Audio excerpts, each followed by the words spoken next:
नमस्कार, मी प्रतीक्षा. DNA मराठीमध्ये आपलं स्वागत. मुंबईत झालेल्या अधिवेशनामध्ये फक्त कबरीपासून तर काबरापर्यंत अनेक विषयांवर चर्चा झाली. विरोधक एखाद्या सर्वसामान्य माणसाचा प्रश्न मांडायला घेतला की सरकारमधील कुणीतरी काहीतरी मुद्दा काढून तो प्रश्न हाणून पाडायचा आणि सरकारमध्येच काही आमदार बाहेर जाऊन आंदोलने करत होती. या अधिवेशनात सर्वसामान्य माणसांना काहीतरी मिळेल अशी सर्वांना अपेक्षा होती.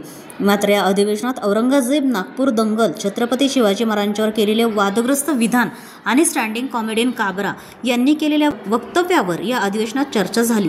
परंतु सर्वसामान्य माणसाच्या मुद्द्यावर एकदाही चर्चा झाली नाही, हे दुर्दैव असल्याचं मत आमदार रोहित पवार यांनी व्यक्त केलंय. काय नाही, सामान्य लोकांच्या हिताचं या सरकारकडनं काही चालू नाही.